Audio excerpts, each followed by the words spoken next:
الرحمن الرحیم مالک یوم الدین ایاک نعبد و ایاک 2023 ہے اور آج سے تقریباً 53 دن بعد ارشد شریف شہید کی پہلی برسی ہے۔ گزشتہ روز آپ سب نے سنا دیکھا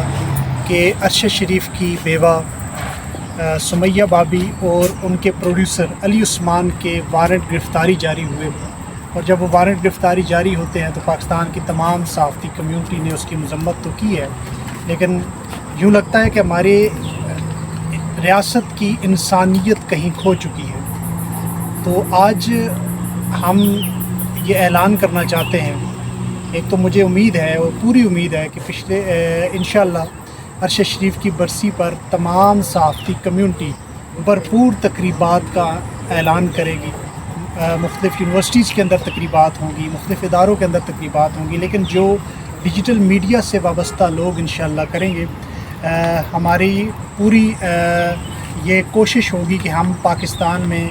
شہر شہر سیمینار کریں، اور اس سلسلے میں لاہور، اسلام آباد، پشاور، کراچی اور جو بڑے شہر ہیں فیصل آباد اور دیگر بڑے شہروں میں ارشد شریف شہید کو خراج تحسین پیش کرنے کے لیے اور ان کے انصاف کے مطالبے کو لے کر انشاءاللہ بہت بڑے سیمینار منعقد کیے جائیں گے۔ پاکستان کی عوام، پاکستان کی یوتھ یہ سیمینار کرے گی، پرامن سیمینار ہوگا، باؤنڈری کے اندر سیمینارز ہوں گے، مختلف ہالز کے اندر سیمینارز ہوں گے، اور مطالبہ ایک ہی ہوگا کہ ہمیں ارشد شریف کا انصاف چاہیے۔ اور میں ساتھ یہ بھی بتانا ضروری سمجھتا ہوں کہ ارشد شریف شہید جو ہیں ان کا سفر ہے قلم کا سفر، اور انشاءاللہ یہ ہمارا یقین ہے کہ ان کے قلم کا سفر، ان کی آواز کا سفر رائے گاہ نہیں جائے گا۔ تو ہم نے ان کے مشن کو آگے لے کر چلنا ہے۔ ہم نے پاکستان میں آزادی اظہار رائے کی کوشش کرنی ہے، جدوجہد کرنی ہے، اور اس جدوجہد کو منطقی انجام تک پہنچانا ہے۔ وہ صرف اس صورت میں ممکن ہے جب پاکستان کا آئین مقدم ہوگا، اور آئین اسی صورت میں مقدم ہوگا جب پاکستان کے تمام ادارے اپنے آپ کو آئین کے تابع سمجھیں گے۔ تو انشاءاللہ اگلا مہینہ 1 اکتوبر سے لے کر آپ کا 23 اکتوبر تک، یعنی یوم شہادت تک اور یوم تدفین تک، ملک بھر میں ارشد شریف شہید کو خراج تحسین پیش کرنے کے لیے سیمینارز کا انعقاد کریں گے، اور ہر شہر میں سیمینارز کرنے کی کوشش کریں گے، بڑے شہروں میں۔ اور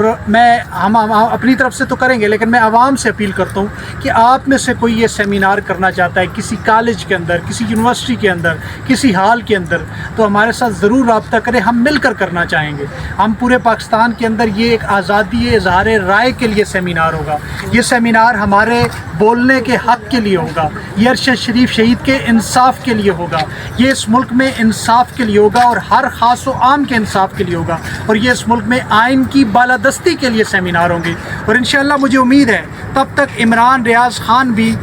جس طرح کی خبریں آ رہی ہیں اور جس طرح کی چیزیں سامنے آ رہی ہیں وہ بھی ہمارے درمیان ہوں گے، اور میں پوری توقع کرتا ہوں کہ جب وہ ہمارے درمیان ہوں گے تو ارشد شریف شہید کی آواز مزید توانا ہو کر ابھرے گی، اور ان کے انصاف کا مطالبہ مزید توانا ہو کر ابھرے گا۔ تمام پاکستان کی عدالتوں کو، پاکستان کی سپریم کورٹ کو، پاکستان کی ہائی کورٹس کو، پاکستان کے چھوٹے سے چھوٹے سیشن جج کو بھی، پاکستان کے ہر منصف کو سوچنا ہوگا کہ انصاف دلانا آپ کا کام ہے، بجائے اس کے کہ جس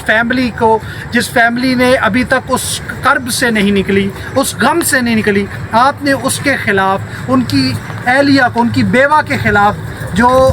یہ وارنٹ گرفتاری جاری کیا ہے، علی عباس صاحب سے میں گزارش کرتا ہوں کہ آپ کے نام کے ساتھ عباس آتا ہے، اور اس غازی عباس علمدار شہید جو ہیں، جو شہدائے کربلا میں سے ہیں، آپ ان کی تعلیمات تو سنتے ہوں گے نا، مانتے ہوں گے، تو کم از کم اسی کا حیا کریں اور اس قسم کے آرڈرز کو واپس کریں، اور کسی کی ماں پر ایسے آرڈرز دینے کے بجائے حق اور سچ کے لیے ڈٹ جائیں۔ اگر آپ ڈٹ جائیں گے تو آپ کا نام بھی تاریخ میں اچھے حروف میں لکھا جائے گا، وگرنہ آپ جیسے کئی نام ہیں جو تاریخ میں مٹ گئے ہیں، جن کا تاریخ میں نام نہیں، اور تاریخ ان کو نہایت ایسے ناموں سے پکارتی ہے کہ وہ نام اگر آپ کے سامنے لوں گا تو آپ کو بھی لگے گا کہ یہ نام تاریخ میں میرا نہیں ہونا چاہیے۔ تو تاریخ میں اگر زندہ رہنا ہے تو ایسے فیصلے کیجئے جو فیصلے عوام کے دلوں میں ہو، جو عوام کے دلوں میں حکمرانی کرنے کے لیے ہو۔